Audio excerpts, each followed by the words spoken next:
Let's begin. It's October 19th, 2021. You know what that means. It is day 19 of the 31 Days of Fright horror movie project, year 10. I am the one and only MSJ, Max for short, and welcome to my YouTube channel.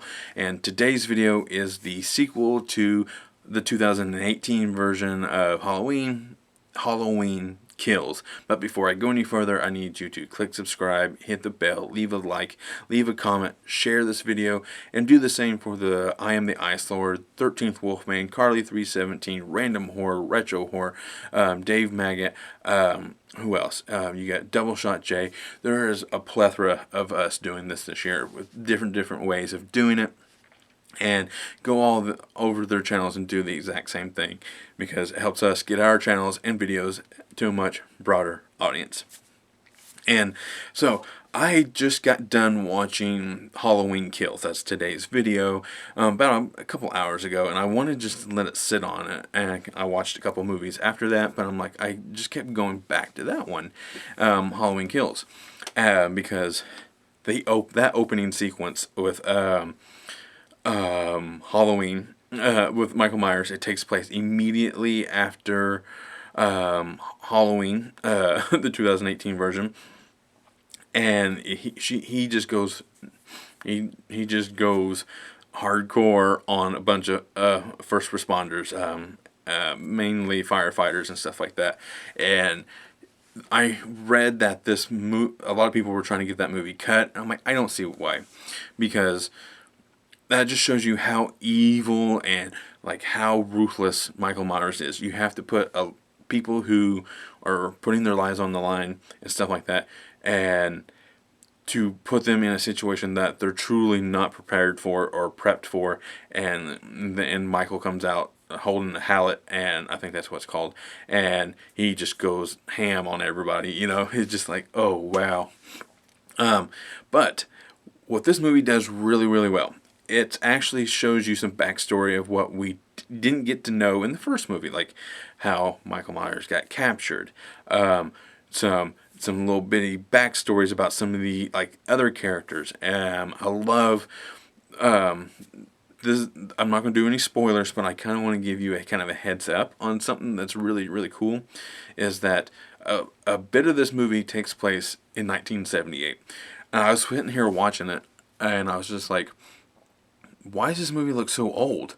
I didn't realize they had transitioned back in time. You know, like it's doing a little flashback, and I'm like, this movie looks like looks like the original, and I'm like, oh, that's awesome. And then it started to click. For some reason, it just didn't dawn on me, and I started to click on like why it looks like that, and I'm like, that's awesome. And then I loved that you hear Dr. Loomis in the background, and you hear his voice, and I think I haven't heard him say some of those lines in a very long time, and seeing it like I watched it on the Peacock network, but I hooked it to my surround sound and stuff like that, so I was watching it fun, you know. It's like, even though I didn't get a chance to go to the theaters, but I'm like, I'm going to watch it as close as I can get to a theater experience. So I watched it on all that, and I was just enjoying it. That opening sequence with the firefighters and the flashback to 1978 to kind of show you some bits and pieces that you missed. Fantastic. I was game. They had me.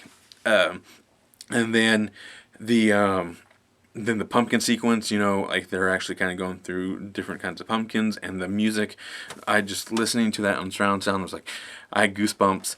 Oh man, that was so much fun. So, but basically, like I said, it takes place right after the 2018 Halloween. Laurie has been stabbed and she's wounded. We find out a few characters have survived their wounds from the first installment of this new trilogy of the Jason Gordon Green, I think, trilogy of movies. And it's like, oh, that's awesome. It's like, and then you get to see some aftermaths, and like and also some continuations of these character arcs, and I love it. And you kind of like, they help Laurie take some of the.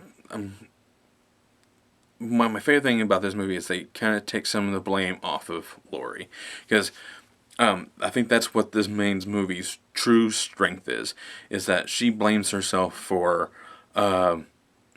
the carnage and hell on earth that Michael has brought onto Haddonfield, Illinois, and we through that flashback sequence we kind of see some like, well, it's not entirely her fault, and it's like there's other people at play and stuff like that, and it's just like I loved that aspect of it. They take some of the blame off of her, and or if you really truly look at it, it's like they just took it completely off of her, because like she was definitely a true innocent in this movie. So that also brings into a bunch of other innocents in this movie, that innocent bystanders that has survived. Other ones you got Tommy Doyle and a few others I will not mention, but I'm just going to throw those out there. But Tommy Doyle's a big one, played by Anthony Michael Hall. He is so good in this movie. This feels like his movie. I tried to stay away from reviews, but some of the headlines, like, this is Tommy Doyle's movie. I'm like, okay, maybe he has like a really cool moment and stuff like that. But no, this is his. This kind of feels like his movie, because he's the one who's kind of spearheading this movement to like evil dies tonight, and it can go bad, it goes horrible, it goes decently, and then it goes back to horrible, and then it's just like, oh wow, it's just a lot going on.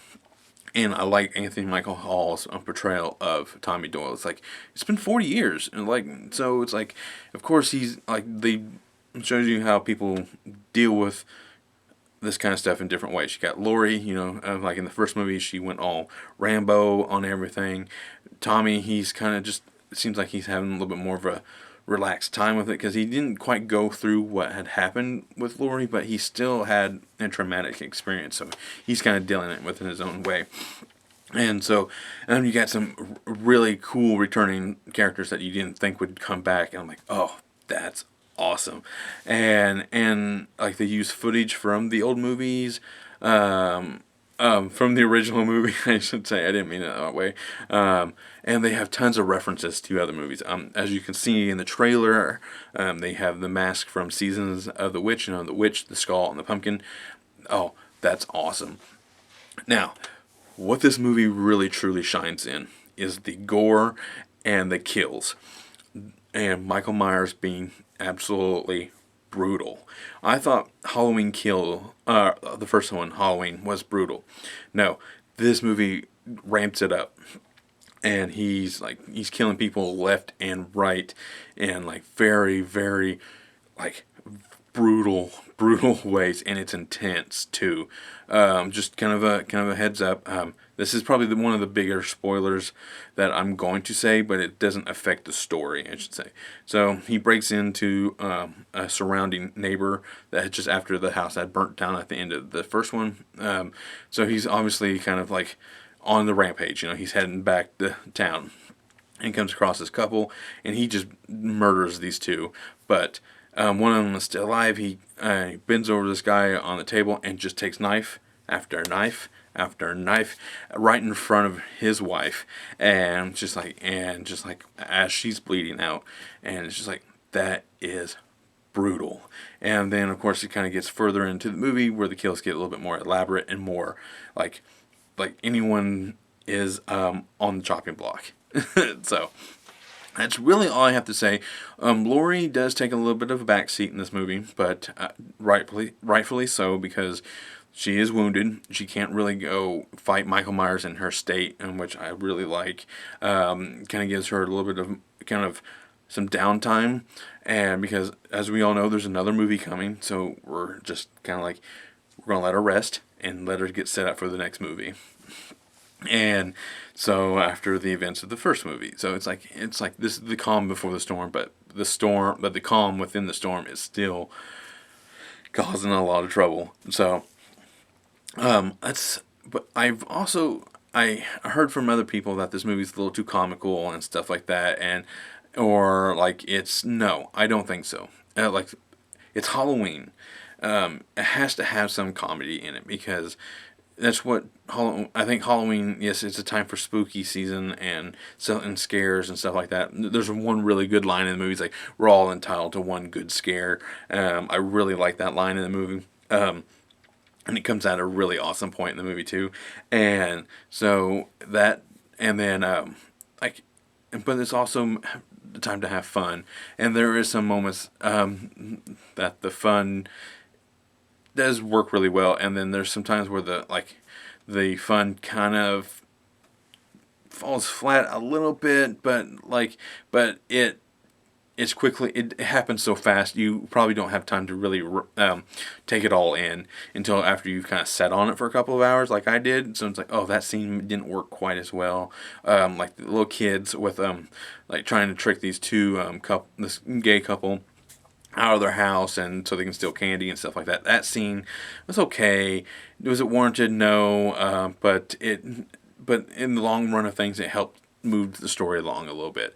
Like you've already established these kids and what they're doing running around at this late at night, and it helps kind of later on in the movie. So. But that's about all I have to say about this movie. That's all I can really say about this movie before I start getting into spoiler territory. So I'm gonna jump right into my what's it called? My rating scale. 1 being run into a horror, 2 best watch with the group, 3 more than average horror but adds nothing new to the horror genre, 4 helps move the horror genre forward, and 5 being a horror classic. Now, like I mentioned in yesterday's video, the 2008 version is definitely a 4, one of the rare 4 ones that helps move the horror genre forward.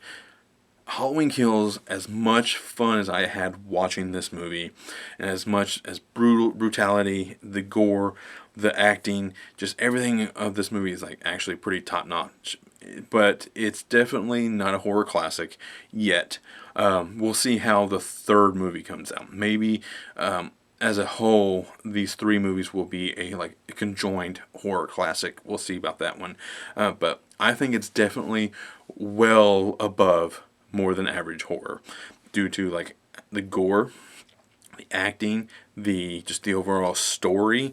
I love how it kind of goes back and it kind of shows you how some of the mistakes that were made in the first movie, in 2018 version and also in the 1978 version.